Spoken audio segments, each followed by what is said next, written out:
estas dos revolucionarias en torno a temas sociales y en particular al tema de la lucha femenina contra la opresión de la mujer. Clara Zetkin nació en Alemania, era hija de a mediados del siglo XIX, era hija de un maestro rural, conoció personalmente a Federico Engels y a Carlos Marx, y fue la fundadora de un periódico que se llamaba La Igualdad, que era el periódico dirigido a mujeres del Partido Socialista Alemán, que se convirtió en un partido muy grande que todavía existe hasta la fecha. Zetkin no era su apellido de nacimiento.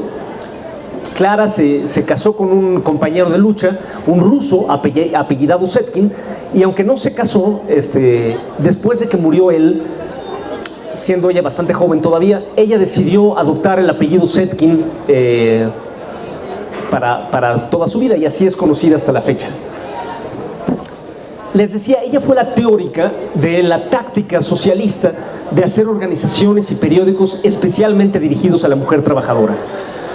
Ella creía que la emancipación de la mujer estaba íntimamente vinculada a la emancipación de los trabajadores y a la superación del capitalismo. Entonces no creía, en consecuencia, y era muy explícita al respecto, no creía que las mujeres trabajadoras deberían tener un programa político o un partido distinto al de los hombres trabajadores, pero sí reconocía que debido a la estructura de la sociedad, las organizaciones normales de los trabajadores eran insuficientemente acogedoras a las mujeres trabajadoras. Hacían campañas electorales los socialistas y conseguían muchos votos, pero no lograban atraer a las trabajadoras y a las esposas de los trabajadores. Y Clara Zetkin fue descubriendo que había que tener una conciencia especial, que los socialistas tenían la obligación de tener una conciencia especial sobre cómo para atraer a las mujeres trabajadoras. Entonces ella llamó a organizar organizaciones especiales para mujeres dentro del Partido Socialista y un periódico especial para mujeres llamado, como les decía, La Igualdad. Rosa Luxemburgo nació en Polonia en una época en que Polonia estaba dividida. No existía como país, estaba dividida en una parte sometida al imperio zarista ruso, otra parte sometida al imperio austrohúngaro y otra parte sometida al imperio prusiano. Ella nació en la parte rusa, en la parte sometida al imperio ruso, en una ciudad llamada Zamość, y muy joven se trasladó a la capital de esa parte de Polonia, que es la capital actual, Varsovia. Nació en una familia judía de las que se llamaban asimiladas, o sea, no era una familia religiosa, no hablaba yiddish, que es el idioma judío de Europa del Este, sino que hablaba polaco y alemán. Su familia era muy germanófila, conocía muy íntimamente la literatura alemana. Y muy pronto Rosa Luxemburgo, siendo estudiante, tenía un defecto físico, además tenía una pequeña deformación en la cadera que lo obligaba a caminar un poco renqueando. Pero desde muy joven fue notablemente brillante, genial. Nació, no es casualidad, en los mismos días que en París, en el año de 1871, en París estaba teniendo lugar la Comuna de París, el primer intento de un gobierno obrero en la historia de la humanidad. Y Rosa Luxemburgo nació en esos breves meses, pero allá en Zamość, en Polonia. Y se integró muy joven a un partido llamado Proletario, o Proletariado. Muy joven también se supo que estaba ya fichada por la policía. Los fundadores de este partido habían sido capturados y ejecutados por la policía zarista. A ella le tocó ver a que sus primeros maestros, enterarse de que sus primeros colegas, camaradas, maestros eran ejecutados en las prisiones zaristas. Ella, siendo muy joven, supo que estaba a punto de ser arrestada, supo que ya había sido identificada por la policía y consiguió huir a Suiza. Además, había otra circunstancia. En el imperio zarista, las mujeres no tenían acceso a la educación superior, no tenían acceso a las universidades, y menos todavía las mujeres judías. Había una regla en el imperio, una ley en el imperio zarista, que solo un pequeño porcentaje de los judíos, o sea, solo un máximo de, hagan de cuenta, el 5% de la matrícula podía pertenecer a judíos, lo cual le cerraba totalmente las puertas de la educación superior. Entonces emigró a Suiza, donde sí pudo comenzar una carrera en economía política en Zúrich. Sin embargo, su principal ámbito de actividad no fue nunca la academia, sino la militancia política. Siguió participando en el movimiento obrero, ayudó a fundar el Partido Socialista de Polonia desde el exilio en Suiza, y muy pronto se vio, los rojos somos muy conflictivos, nos peleamos entre nosotros a la menor provocación y nos separamos porque somos gente de principios o aspiramos a serla, lo cual te lleva a sea conveniente o no, sea políticamente correcto o no, tú vas a defender tus principios y te peleas. Entonces Rosa Luxemburgo muy pronto se vio involucrada en una escisión, en una separación del Partido Socialista Polaco. Una parte del partido quería poner como énfasis principal la emancipación nacional de Polonia, o sea que cada parte de Polonia se independizara de su del respectivo imperio que la dominaba y se unieran en un país independiente. Y Rosa Luxemburgo pensaba que eso nunca iba a ser posible y que solo había que luchar por la revolución proletaria en los diferentes imperios a los que estuviera sometida Polonia, por ejemplo el ruso, y que solo la emancipación social de la clase obrera importaba.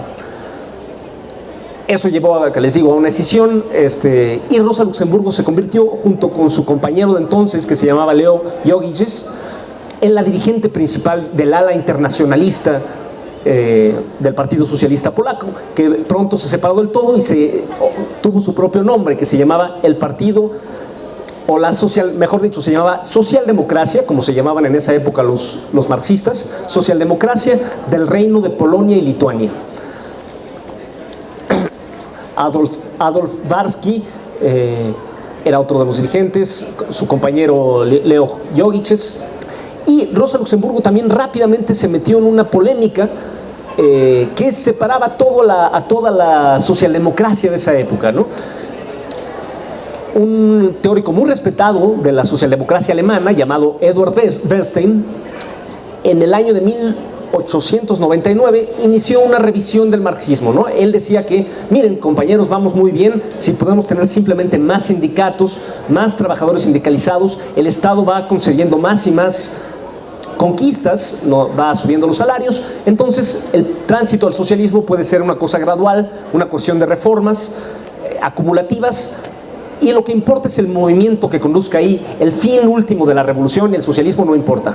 Y Rosa Luxemburgo dijo que tenía como 20 años, una muchachita polaca de 20 años, se metió a discutir con el gran líder de la socialdemocracia alemana y hizo una serie de artículos que ahora se conocen con el nombre de Reforma y Revolución, explicando teóricamente por qué no se puede, por qué las reformas tienen necesariamente un límite. Y no se puede, gracias, no se puede simplemente hacer del tránsito al socialismo una mera cuestión de acumulación de reformas.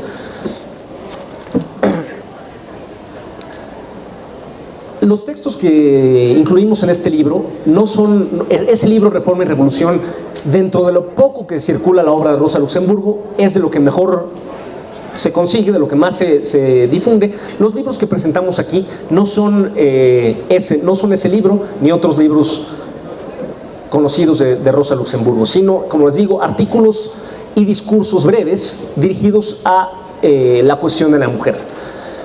Rosa se hizo muy amiga de Clara Zetkin. En algún momento se mudó a Alemania con un matrimonio ficticio y adquirió la ciudadanía alemana. Fue encarcelada varias veces bajo el imperio alemán, y en 1905, cuando estalló en todo el imperio ruso, incluida la parte polaca, una revolución, la primera revolución en la historia del siglo XX fue la revolución de 1905 en Rusia. No fue una revolución que triunfara, por eso quizá no es tan famosa, pero fue la primera revolución en la historia del mundo en la que se alzó un poder opuesto al poder zarista, en este caso el Soviet, el Consejo de Trabajadores, que fue la primera institución pública en la historia que yo sepa del mundo que permitía que las mujeres tuvieran plena igualdad. O sea, los trabajadores elegían sus delegados, pero las trabajadoras podían votar con el mismo derecho que los hombres y podían ser elegidas. El Soviet de la capital rusa San Petersburgo fue la primera órgano de gobierno de 1905, fue el primer órgano de gobierno que incluía mujeres. Bueno, Rosa Luxemburgo vivía en Alemania y era famosa por sus ideas revolucionarias. Entonces alguien, un conservador de la época, se le ocurrió poner en un periódico, esa, claro, muy revolucionaria, ¿verdad? Pero bien que está aquí en Alemania en vez de irse a pelear a su país donde está teniendo lugar una revolución. Lo que no sabía este tipo es que cuando salió ese artículo, Rosa Luxemburgo en efecto iba en camino a Polonia a luchar por la revolución en Polonia. Fue encarcelada en una cárcel zarista que no era tan amable como las cárceles alemanas. Fue sometida al régimen de calabozo y sometida, por ejemplo, a una simulacro de ejecución, que es una de las peores torturas imaginables, ¿no? Pero afortunadamente, como se había casado, aunque fuera ficticiamente con un alemán, tenía la ciudadanía alemana y entonces pronto fue libertada y volvió a Alemania. En 1914 comenzó la Primera Guerra Mundial. Los movimientos socialistas de casi todo el mundo, de Alemania ciertamente, decidieron seguir la presión de la ideología dominante en su época y apoyar a su propio gobierno en esa guerra, que era una guerra cuyo motivo ahora nos parece hasta fue olvidado de lo trivial que era, ¿no? Pero en esa época el gobierno alemán le decía al pueblo alemán que era una lucha contra la barbarie zarista, porque el zar estaba del otro lado, y que Alemania y que Inglaterra y Francia eran cómplices de la barbarie zarista y que el verdadero lado democrático era el nuestro, Alemania. Del mismo modo, en Inglaterra y en Francia decían, no, nosotros estamos luchando por la democracia, los malos es el Kaiser alemán. Y siempre había una ligera connotación de superioridad nacional, ¿no? ¿A poco no los alemanes somos los mejores? Y del otro lado decía, ¿a poco no los franceses somos los mejores? Y los ingleses y los rusos. Y en realidad lo que les pedían a la gente es que fueran a degollar trabajadores extranjeros, a matarse entre sí, a morir y matar por los intereses de los gobernantes imperialistas. Rosa Luxemburgo estuvo entre la minoría del partido socialista alemán que se opuso a la guerra y no estuvo dispuesta a abandonar sus principios revolucionarios para apoyar al Kaiser en la Primera Guerra Mundial. Por lo tanto, volvió a la cárcel varias veces. Ella y otro militante, otro líder joven llamado Karl Liebknecht, fueron arrestados muchas veces. En el proceso se separaron del Partido Socialista Alemán y fundaron una tendencia que se llamó la Liga Espartaco. Espartaco era el líder de los esclavos en la antigüedad, casi legendario, del que se sabe relativamente poco, pero significa una idea muy clara, que la emancipación de los oprimidos, en el caso de Espartaco de los esclavos, no puede ser obra más que de los esclavos mismos, de los oprimidos, ¿no? Clara Zetkin también apoyó el ala izquierda del socialismo, es decir, también se escindió del Partido Socialdemócrata. En 1918 una revolución finalmente tumbó al régimen del Kaiser y llevó a los socialdemócratas al poder, pero el ala moderada de los socialdemócratas. En noviembre de 1918, Rosa Luxemburgo y Karl Liebknecht estaban en el ala radical, que querían pasar todo el poder a los consejos de obreros y soldados. Entonces, en enero de 1919, se cumplen 100 años de esa fecha, se cumplieron este enero 100 años de ese momento. Una revolución obrera intentó tomar el poder y fue derrotada. En ese contexto, Karl Liebknecht y Rosa Luxemburgo fueron arrestados por el gobierno socialdemócrata y fueron entregados a las turbas ultraderechistas, a los llamados Freikorps o cuerpos libres, que eran los antecedentes de los nazis, de las camisas pardas de Hitler. Y los Freikorps destruyeron el cuerpo de Rosa Luxemburgo, tiraron sus restos al río, y de Karl Liebknecht, y así murió una de las mayores inteligencias revolucionarias de todos los tiempos. Clara Zetkin siguió militando en la misma tendencia y poco después se pasó al Partido Comunista Alemán que habían fundado Rosa Luxemburgo y Karl Liebknecht, y se convirtió en una de las principales dirigentes del Partido Comunista Alemán. Fue a Rusia varias veces, colaboró en la redacción de las tesis sobre el trabajo entre las mujeres de la Internacional Comunista. Por ejemplo, Y cuando llegó el año de 1932, ella era la diputada comunista, era comunista y como tal era la diputada más vieja del Reichstag, del Parlamento alemán, y le tocó hacer el discurso de inauguración.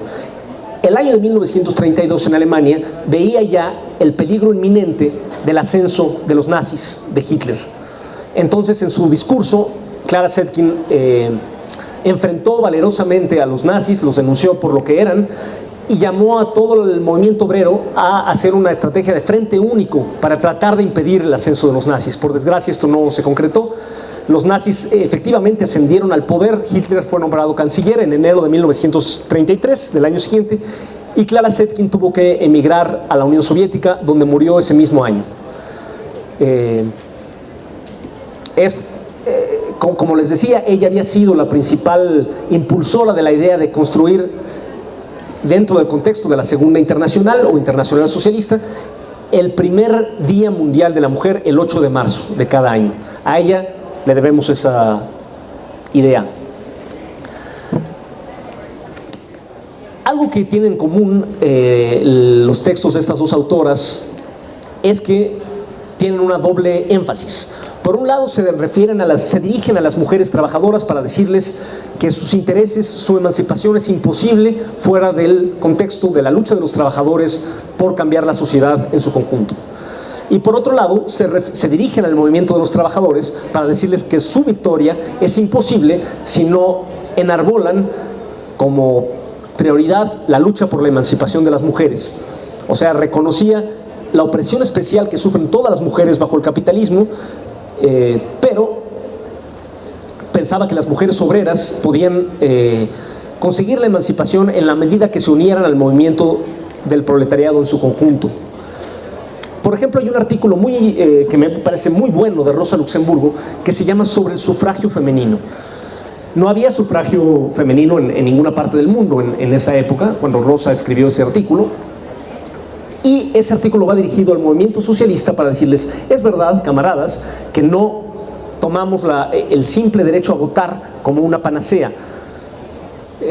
No creemos que eso vaya a cambiar las cosas fundamentalmente. Lo que va a cambiar las cosas fundamentalmente es la lucha revolucionaria de la clase obrera, etc. Pero, decía Rosa, si no luchamos contra ese bastión de la reacción que junto con la monarquía es una de las cosas que mantienen al proletariado dividido y atado, no vamos a poder nunca lograr la emancipación, la victoria de la clase obrera. Me parece que si cambiamos las palabras sufragio femenino por derecho al aborto, por ejemplo, esas palabras tienen hoy toda su vigencia. Todo el movimiento obrero, no solo las mujeres, tienen la obligación de luchar porque las mujeres individualmente decidan sobre su cuerpo. No es una cuestión exclusiva de mujeres, es una cuestión de clase para los trabajadores, como lo era el sufragio femenino en la visión de Rosa Luxemburgo. En el mundo actual, luchar porque las mujeres sean dueñas de su propio cuerpo. De otro modo, la clase trabajadora va a seguir dividida y debilitada. En mi opinión, la estupidez, el machismo no son privilegios. Los obreros machistas en realidad debilitan al movimiento al creerse mejores o al creerse con derechos a ser servidos por sus compañeras, lejos de constituir una ventaja para ellos en manera alguna, constituye precisamente una debilidad, en mi opinión, ¿no? Lo mismo puedo decir de los obreros blancos en los países donde hay diferentes, donde hay racismo, ¿no? El racismo de los obreros blancos no hace más que dividir a la clase y por lo tanto perjudicarlos, ¿no? En mi opinión, que es la opinión también de Rosa Luxemburgo en aquellos textos. Incluimos también, hay muchos, otro texto de Rosa Luxemburgo que va dirigido, es una polémica contra el movimiento feminista burgués, especialmente que tenía en esa época su base en Inglaterra, las famosas sufragistas. Y dice Rosa Luxemburgo que tienen interés en la igualdad de la mujer solo en la medida en que no cuestiona su privilegio como mujeres burguesas, porque en el momento que se cuestionara ese privilegio, cerrarían filas con su clase y olvidarían toda su lucha por la igualdad, como de hecho pasó. Inglaterra fue el primer país, uno de los primeros países, no fue el primer país, uno de los primeros países que tuvo una jefa de gobierno, Margaret Thatcher, y sin embargo ella se mostró como una enemiga brutal de los derechos de las mujeres y de los trabajadores en general, como ilustrando la advertencia de Rosa Luxemburgo de tantos años antes. Decía Rosa Luxemburgo palabras muy fuertes, era una gran escritora que tenía una prosa afilada, ¿no? Como navaja, decía cosas que hasta se sienten fuertes de decir todavía, ¿no? Decía, por ejemplo, si el burgués es el parásito de la sociedad, si el patrón que no trabaja y solamente vive de su propiedad es el parásito de la sociedad, entonces la mujer burguesa es el parásito del parásito, que son palabras muy, muy fuertes. También decía que para la mujer burguesa la meta era lograr la igualdad dentro de todo su mundo, y su mundo era su hogar. O sea, la mujer burguesa quería que hubiera igualdad entre ella y su pareja, mientras que para la mujer proletaria su hogar es el mundo entero. Por eso quiere lograr la igualdad en el mundo, no solo la igualdad dentro de su hogar, sino la igualdad entre su hogar y los otros hogares. Aquí uno puede imaginarse perfectamente la diferencia entre una mujer burguesa que imagina que juntos, hombre y mujer, van a darle órdenes a la sirvienta, y el feminismo o la lucha de la sirvienta, que se imagina más bien que no debe haber distinción entre ella y la patrona, que es una lucha totalmente diferente. En resumidas cuentas, estos textos dan un panorama de la sensibilidad de dos revolucionarias dirigentes de hombres y mujeres. Rosa Luxemburgo dirigió la revolución espartaquista fallida de enero de 1919, no el ala femenina. Curioso, Clara Zetkin tenía un gran interés en dirigir el ala femenina del socialismo. Ella dirigió las organizaciones de mujeres obreras y el periódico femenino La Igualdad. Rosa Luxemburgo tenía tenía el mismo programa político, pero tenía un temperamento diferente, por decirlo así. No le interesaban las cuestiones particulares. Era judía, no le interesaba el movimiento judío. Era mujer, no le interesaba particularmente el movimiento de las mujeres. Le interesaba que el movimiento socialista en su conjunto tuviera una línea correcta en estos temas, ¿no? Por lo tanto siempre fue muy, muy universal. Incluimos también otros textos de ambas. Por ejemplo, el famoso discurso al que hice referencia antes de Clara Zetkin ante el Reichstag alemán de 1932 contra los nazis, y también un par de textos de Rosa Luxemburgo que a mí me parecen particularmente importantes para conocer su pensamiento y su vida. Uno de ellos es una crónica periodística, satírica, terrible, sobre un episodio que ocurrió en la Navidad de 1909, en la que hubo una ola de muertes de los indigentes de Berlín. Y se especulaba que quizá lo que causó esta ola de muertes fue un caso de envenenamiento con arenque o con aguardiente en las festividades de Navidad en el albergue para indigentes de Berlín. Y entonces esto le da pie a Rosa Luxemburgo para expresar con su prosa maravillosa el dolor que el proletariado en su conjunto debería sentir por los indigentes, porque no están tan lejos, dice Rosa Luxemburgo a los empleados. Ustedes que son que tienen su empleo, que tienen, y hasta se burla, su reloj de cadena, su casita con su comidita, mañana pueden ser desempleados y estar en el albergue donde murieron estos indigentes. También dice cosas como: la sociedad burguesa trata distinto a los enfermos mentales de las distintas clases, y pone algunos ejemplos, ¿no?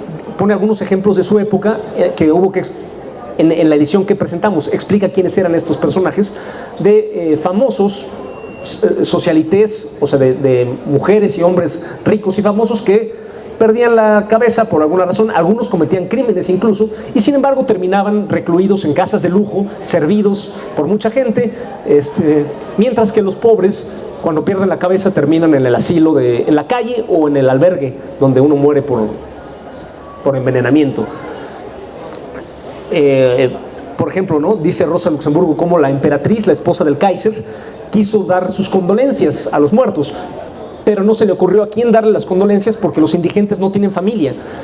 Entonces no le quedó más que darles sus condolencias al alcalde de la ciudad. Y dice Rosa Luxemburgo, y qué curioso, porque el alcalde no había comido el arenque del albergue a pesar de su buen precio, ¿no? Tiene este tipo de rasgos de humor muy duro, y no era pariente de los muertos, dice Rosa. También otro texto de ella, cuando salió de la cárcel, liberada por la revolución en 1918, las viejas leyes imperiales seguían en vigor bajo el gobierno de los socialdemócratas, y una de esas leyes era la pena de muerte. Y dice Rosa Luxemburgo, cuando Karl Liebknecht y yo estuvimos presos y salimos de la cárcel, les prometimos a los presos del orden común, salimos los presos políticos, muy bien, gracias, pero les prometimos a los presos del orden común que no los olvidaríamos. Es un estigma que exista la pena de muerte, que no hace más que poner el punto final sangriento a la eterna guerra de los opresores, de los poderosos, contra los más vulnerables y los más pobres de la sociedad, que son los presos del orden común. No distingue Rosa Luxemburgo entre los inocentes y los culpables, simplemente dice la pena de muerte bajo un gobierno socialdemócrata es un estigma, es un deshonor para los socialistas. Entonces llama muy fuertemente a abolir la pena de muerte, pero no en términos humanos y de solidaridad con los más pobres, independientemente de que fueran culpables o inocentes. Y finalmente un artículo de Rosa Luxemburgo sobre la Revolución Rusa, que tuvo lugar en 1917. Rosa Luxemburgo siempre había tenido una relación de camaradería crítica con Lenin, en particular, no era bolchevique,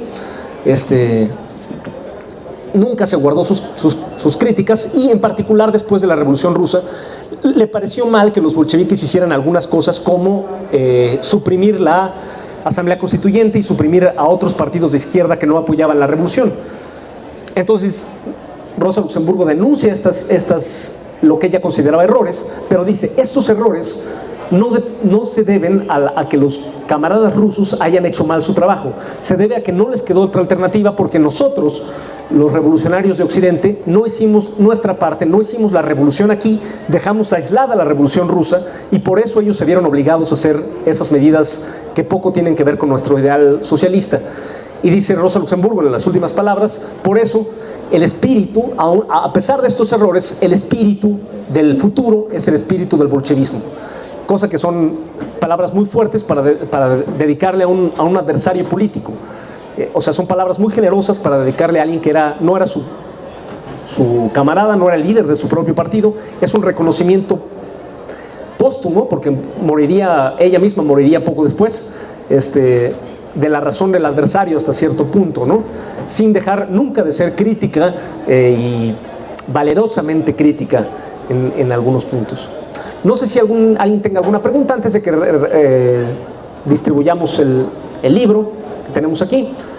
Finalmente incluimos un apéndice con las biografías de estas dos mujeres y con las tesis que Clara Zetkin ayudó a redactar. No son de su autoría exclusivamente, pero ella ayudó a redactarlas para la Internacional Comunista de para ser aprobadas por un congreso, el de 1921, sobre el trabajo entre las mujeres, que también me parece que para los revolucionarios tienen una actualidad enorme.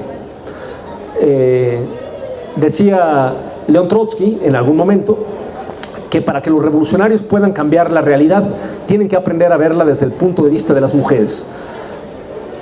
¿Qué querría decir en particular? Yo me imagino que es algo así como las palabras del Che Guevara cuando decía que un revolucionario tiene que sentir toda injusticia cometida contra cualquiera como una afrenta propia. Entonces, por ejemplo, si yo lo que me imagino es cuando a nosotros los hombres en la mesa familiar termina la comida y nos quedamos oyendo a nuestro papá, a nuestros tíos hablar de política, y nos animan a expresarnos nosotros también, y así vamos aprendiendo a hablar, a expresar nuestras ideas. Eso lo hacemos porque alguien está lavando los platos. Nuestra hermana, nuestra mamá está lavando los platos mientras nosotros estamos hablando de política en la mesa, y eso es precisamente lo que un revolucionario no puede dejar de ver, ¿no? Creo que el movimiento social queda debilitado hasta el grado de perder toda esperanza de victoria si no incorpora no solo a sus filas, sino a su dirigencia dirigentes mujeres como lo fueron Rosa Luxemburgo y Clara Zetkin. Esa inteligencia no se encuentra en otro lado. Si no hubiera sido por ellas, no habría habido revolución en Alemania, y por lo tanto los derechos nunca se hubieran ganado. Entonces, no sé si alguien tenga alguna pregunta. En particular las compañeras, si acaso se sintieran animadas, las invito a hablar. Sí.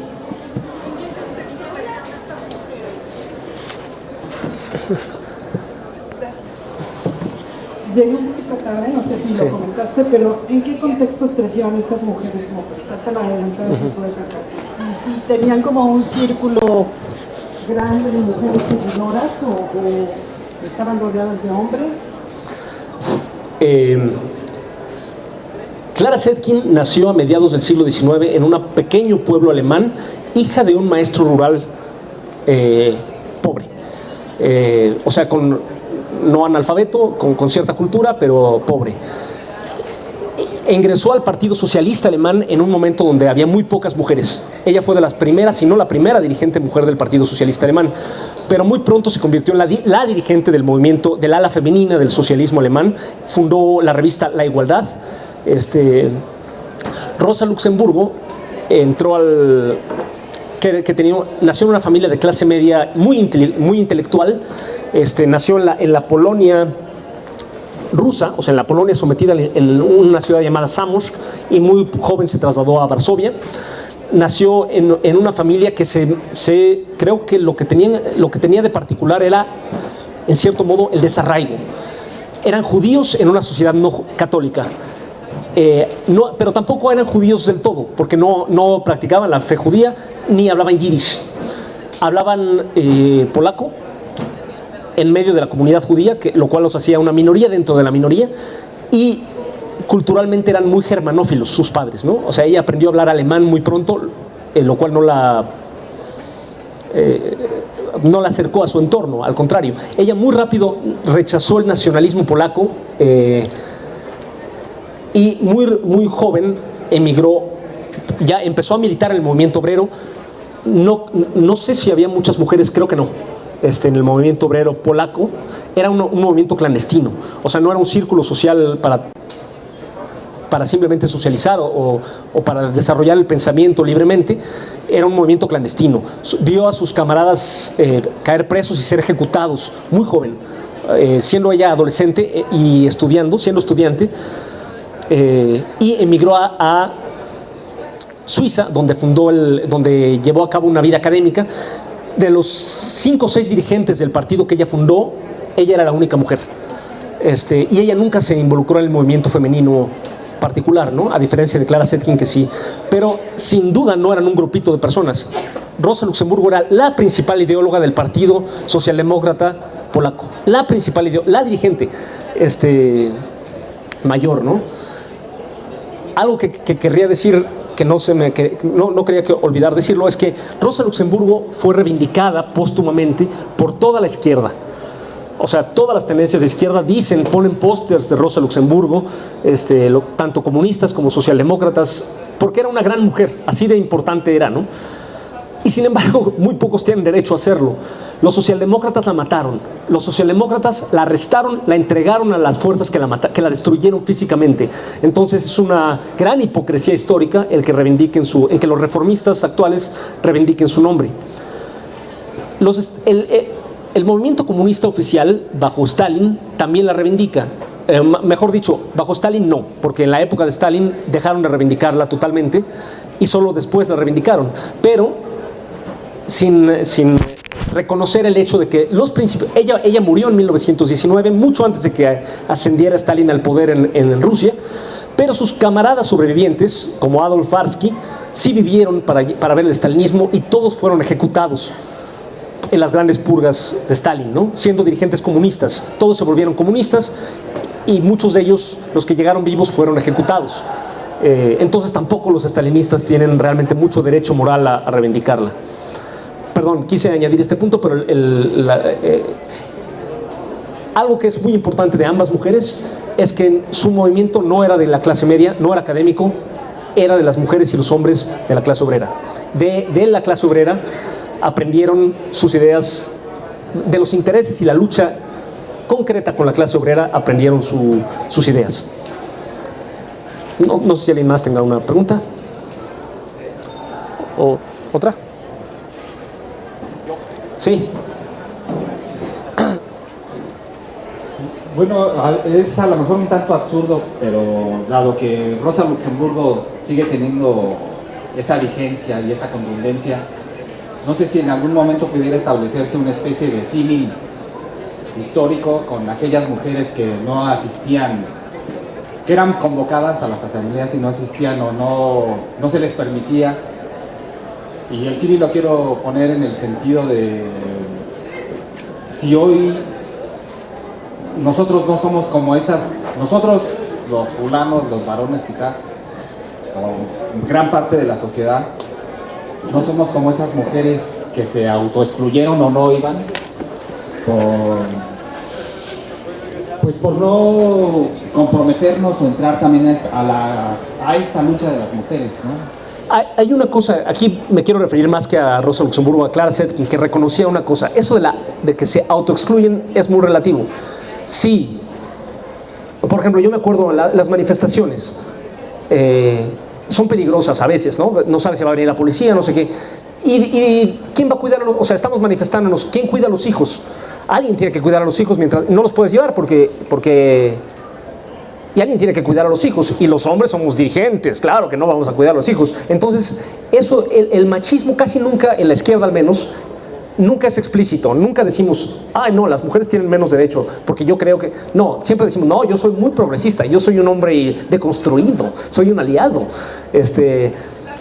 No, lo que se trata es de quitar los obstáculos materiales a que las mujeres puedan participar. Uno de los obstáculos es una gran ironía, sí lo es, que yo, un hombre, esté hablándoles aquí de este tema, porque no pudimos conseguir suficientes presentados. O sea, es difícil, tenemos que hacer un esfuerzo especial y a veces no lo logramos a tiempo, de conseguir educar oradoras, activistas. También, a mí me educó alguien, no es que, o sea, nadie nacimos sabiendo, alguien nos educa y el movimiento social no ha educado en medida justa el mismo número de mujeres. O sea, Rosa Luxemburgo difícilmente cabe en esta categoría porque era una líder mucho antes de que existiera todo esto, pero sí reconocía que había obstáculos que hay que quitar. Un obstáculo, les decía, es que los hombres acaparamos los puestos de dirección y el micrófono siempre, y entonces a veces hay que tener organizaciones para que las mujeres se entrenen en la política, en la lucha, etcétera, ¿no? Ojalá no fuera necesario, en la realidad concreta sí es necesario, entre otras cosas, por eso sacamos este libro.